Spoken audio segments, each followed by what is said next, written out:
നമ്മുടെ ദിലീപിന്റെ ബബ്ബ ഉണ്ടോ തിയേറ്ററിൽ ചിരിമേളം ഞാൻ ചിരിച്ചിരിച്ചെന്റെ ഊപ്പാട് പോയി ഇപ്പൊ അടുത്ത് നിങ്ങൾക്ക് സിനിമ സംഭവിച്ചിട്ടില്ല. ദിലീപ് ഒരു മോതലെന്നെ കേട്ടോ. എന്താ അതൊക്കെ മമ്മൂട്ടിയുടെ പടങ്ങൾ കളങ്കാവിൽ തന്നെ കണ്ടില്ലേ, എന്തൊരു അഭിനയമാണ്, പുതിയ ട്രീറ്റ്മെന്റ് ആണ് ഞാൻ പറഞ്ഞ എന്ത്. ഇതിലിപ്പോ നമ്മുടെ മമ്മൂട്ടി ദിലീപിന്റെ പടത്തിലിപ്പോ മോഹൻലാല് ഗസ്റ്റ് റോളാക്കി വന്നില്ലേ, എന്താ മുണ്ട് മടക്കി കുത്തിക്ക് ഇങ്ങനെ നിർത്താൻ ഇത് മടക്കി കുത്താനേ അറിയത്തുള്ളൂ. ഞാനൊരു കാര്യം പറയട്ടെ, മമ്മൂട്ടി മോഹൻലാൽ അവിടെ നിക്കട്ടെ, ദിലീപ് ചെയ്തിട്ട് വേഷം കണ്ടില്ല, ചാന്ത് പൊട്ട്, അതേപോലെ മറ്റേ അതേപോലെ വേഷം പകർച്ച നിങ്ങൾക്ക് ആർക്കും ദിലീപിനെ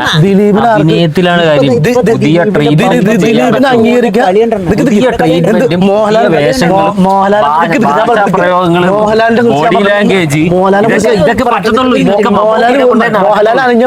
മീശ പിടിക്കലും മുണ്ട് മടക്കി കുത്തലും അത് മാത്രം. പിന്നെ എവിടെ അത് ദിലീപിന്റെ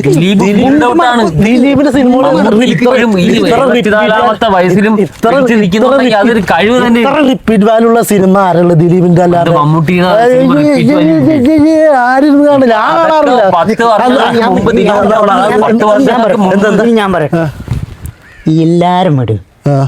ഇപ്പതാ മിനിഞ്ഞാന്ന് മരിച്ചുപോയ നമ്മുടെ ശ്രീനിവാസന്റെ ഒപ്പം പിടിക്കാൻ പിന്നെ മൂന്നാം പറ്റുമോ?